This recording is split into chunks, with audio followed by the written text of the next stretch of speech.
talk at a medium volume since we have another tour in here. Can everyone hear me at this volume? Yes. Awesome. So this is our Crystal Palace room. It's actually not the biggest room we have in our system. We have some down into that wild cave that are slightly larger. However, this is the oldest big room we have, meaning the formations have had the most time to grow. It's the prettiest big room. So why is there a cave here? This is known as a solutional cave. So an acidic solution melted the calcium in the limestone. Our acid is carbonic acid.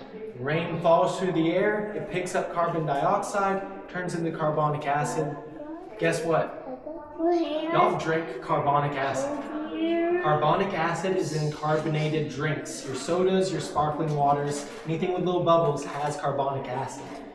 The analogy I like to use is if you drop a tooth in a sparkling water, even if there's zero sugar, that carbonic acid can still melt the calcium in the tooth and give that tooth a cavity. If you have carbonic acid in your groundwater, it melts the calcium in your limestone, gives your limestone a cavity. So this is a big old tooth cavity. Everything in here looks like it's melting. It technically is, not with heat, but with acid, very slowly. Now what actually grows the formations is when that water calcium mixture hits the air of the cave, it begins to crystallize that calcium. Now most of these formations, rewind, that crystal calcium is called calcite. I'll be saying that a lot in the story. They usually start their lives as these little guys above your head. These are called soda straws. They're hollow like a straw. You can actually see some of the water droplets traveling through them. When these soda straws clog themselves up, you get a nice carrot shape. I'm going to stand over here. Stalactite hanging from the ceiling. The excess calcium will drip, build up below into a stalagmite. A good way to remember the difference, a stalactite holds tight to the ceiling, a stalagmite you might trip over. If these two do ever grow together and touch, they form what's known as a column. We got a column over here. Yep, watch what you touch, bud. So yeah, this is a big old column. I don't have an age for this, but I guess it's pretty old.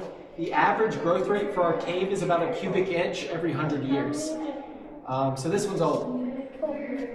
While I have my light here, do you see this lighter colored area that has some sparkle to it? Yes. So that is fresher calcite crystal. When calcite is young, it's got a light color, it's a little bit sparkly. Over time, the impurities will react with the oxygen, it will oxidize, it will tarnish into this peanut butter brown color. These are still solid crystal on the inside. If I could break it open, I could show you that. There's a broken stalagmite. I'll show you the inside of later on in the tour. Any questions?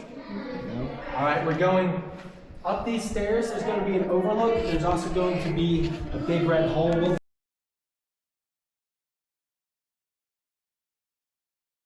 Finding more cave, and then he passes away in 1950. Now the next set of cave owners were known as the Smith brothers.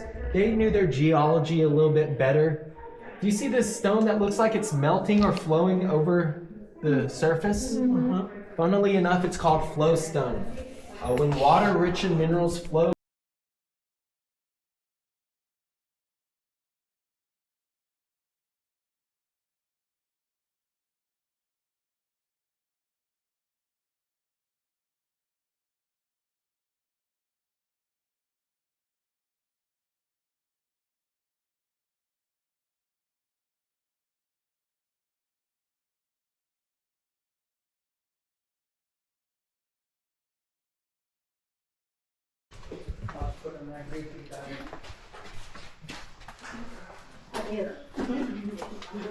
yeah, if we can scoot a little more, we're actually facing the way I'm facing. So this spot goes by a couple different names. One is Iguana Head, because it kind of looks like the head of an iguana. Ask if you have any questions, please raise your hand. Don't get here.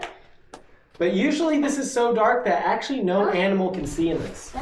Wow. Animal night vision works by amplifying pre-existing... There we go.